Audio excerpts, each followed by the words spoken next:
Olá, pessoal! Hoje eu vim conversar um pouquinho com vocês sobre Nona Casa da Bardugo.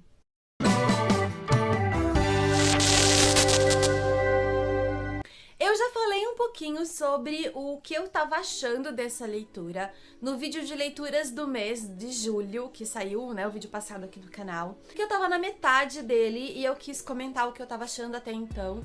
Só que de lá pra cá, a minha opinião, ela mudou um pouco, então eu resolvi fazer essa vídeo resenha pra vocês. Mas antes de eu falar o que eu achei do livro, eu já queria pedir pra você deixar o seu like aqui nesse vídeo.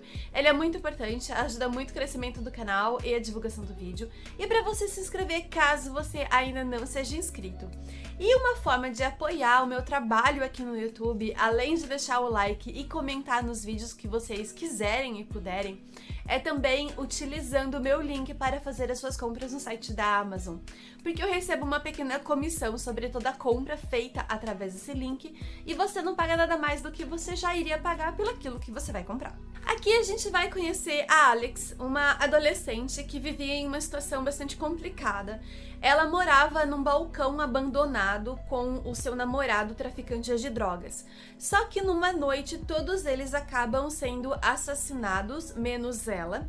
E ela é então resgatada pelo reitor da Universidade de Yale, não sei dizer, não sei falar, gente, desculpem. Acontece que a Alex, ela é especial, ela pode ver fantasmas.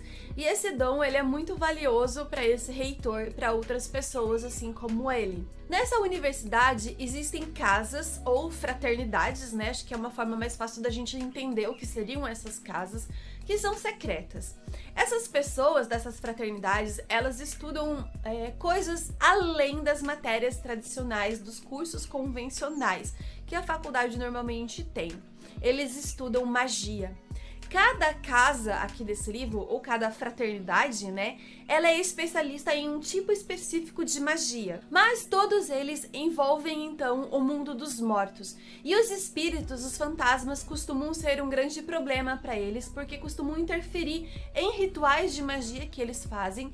E quando eles interferem, a magia acaba saindo do controle, acaba prejudicando a vida das pessoas comuns ali da cidade. Então a Alex, ela é muito valiosa, porque ela não precisa de nenhuma poção mágica, de nada para poder ver os fantasmas, ela vê naturalmente eles e ela pode ajudar então com a proteção e a segurança desses rituais mágicos que essas casas secretas fazem. A Alex é integrada então na Nona Casa, por isso o título do livro.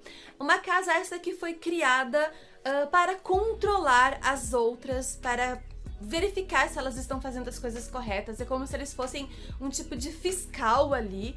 E eles vão então, em todos os rituais, verificar se tá tudo seguro, se tá tudo certo, se tudo bem, se ninguém tá passando do ponto, se ninguém tá matando ninguém de propósito pra poder ganhar mais poder e magia. Só que um dia, o supervisor da Alex, a pessoa que tá ensinando ela, então, tudo que ela tem que saber pra poder fazer direito o trabalho dela ali na casa, ele acaba desaparecendo e ninguém sabe pra onde ele foi e o que aconteceu com ele, e a Alex fica por conta própria. Inexperiente e muito desconfiada, ela acaba se metendo então em uma investigação de assassinato que pode ter ou não a ver com esses rituais mágicos das casas. No vídeo de leituras do mês de julho, eu comentei com vocês que eu tive alguns problemas com esse livro no início dele, porque até a página 80, mais ou menos, eu achei um livro muito confuso, eu achei um livro muito difícil de fazer sentido.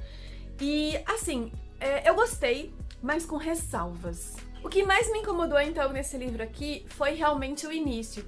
Porque até a página 80, a página 100 mais ou menos, a autora ela simplesmente vai jogando termos desses rituais mágicos que essas casas fazem, termos da posição social em que as pessoas ocupam dentro dessa sociedade mágica e secreta aqui, e você que lute pra entender aquilo tudo.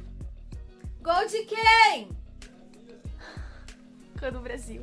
O livro já começa com a personagem Alex machucada, ferida, e ele te dá a entender que ela fez algo ruim e que ela tá escondida das outras pessoas. Aí ele vai pro passado para explicar como que tudo aconteceu até chegar naquele ponto do início. Mas dentro desse passado tem flashbacks de um passado mais passado ainda.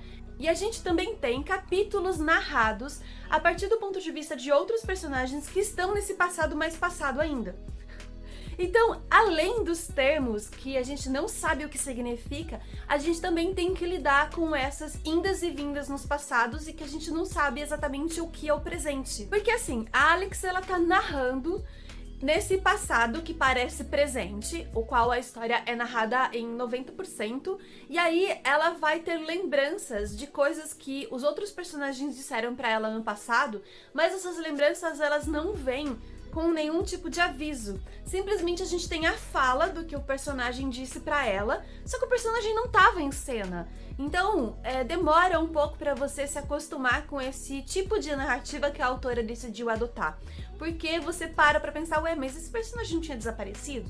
Mas esse personagem não tava na cena, o que tá acontecendo aqui? Mas o que realmente me incomodou foi a questão que a autora, ela sai jogando termos que ela criou, então, pra essa magia, pra esse sistema de magia aqui da história, pras casas secretas aqui. E ela demora coisa de 150 páginas pra te explicar, se é que ela vai te explicar, porque até agora eu não entendi o que eu acho daquela prognosticação que os personagens estavam fazendo logo no início, que eles estavam abrindo um corpo humano enquanto essa pessoa ainda estava vivo e estavam remexendo nas tripas dessa pessoa. Eu realmente não entendi o que é aquilo e pra que serve aquilo. Agora, eu vi várias pessoas falando muito desse livro assim que ele foi lançado aqui no Brasil, por causa da quantidade de gatilhos que tem dentro dele. Inclusive, teve algumas pessoas que não conseguiram concluir a leitura. Ele tem, sim, muitos gatilhos para estupro, abuso sexual, uso de drogas, abuso de álcool. Mas, pra mim, uma pessoa que não é sensível para esse tipo de conteúdo, não foi pesado, não foi uma leitura pesada. Eu consegui passar por essas cenas até que de uma forma bem tranquila. É desconfortável ler? É. Causa repulsa? Causa. Mas não me deixou mal quando eu terminei de ler, nem quando eu li as cenas. Só me deixa com raiva, porque eu sei que existem realmente pessoas assim. Então, se pra você faz mal ler histórias com esse conteúdo, eu aconselho que você busque por opiniões de pessoas sensíveis a isso, que leram essa história, que resenharam pra saber, de repente, se você vai conseguir concluir essa leitura e se isso não vai fazer mal pra você. No fim, eu dei 3 estrelas e meia. Eu gostei da história, eu gostei da personagem Alex, eu gostei até do personagem desaparecido, tava torcendo pra que as coisas dessem certo, tava torcendo por eles, assim. Só que o início acabou sendo muito ruim pra mim. As 50 primeiras páginas são um borrão na minha cabeça, porque quando a história começa a jogar muitos termos confusos que só existem ali dentro daquele sistema mágico e ele não te dá tempo pra assimilar aquilo, pra fazer com que a história fique familiar a você, me dá um pouco de ranço, me dá um pouco de raiva e faz com que eu me distancie da história. Então, as primeiras 50 páginas são um borrão assim na minha cabeça, eu quase não lembro de nada do início assim do livro, de não detalhes específicos, só ali daquele negócio da prognosticação por causa das tripas e o corpo aberto e os fantasmas tentando entrar no negócio. Mas eu quero sim ler a continuação. Esse livro ele tem um final aberto, ele deixa bem claro pra você que vai ter uma continuação e a autora também já anunciou que ele tem sim continuação, então eu quero muito ler pra saber como é que vai desenrolar e eu quero ver muito o amadurecimento da Alex também. Então esse foi o vídeo de hoje, eu espero que vocês tenham gostado. Não se esqueçam de comentar aqui embaixo se vocês já leram Nona Casa, se vocês gostaram assim como eu, ou se foi uma leitura que pra vocês não valeu a pena. Eu vou gostar bastante de saber qual a opinião de vocês sobre esse livro, que é tão controverso. Tem muita gente que gostou pra caramba e tem muita gente que simplesmente detestou. Não se esqueçam de deixar o like antes de sair, ele é muito importante, ajuda muito com o meu trabalho, e se inscrever se você ainda não é inscrito. E um beijo, até a próxima!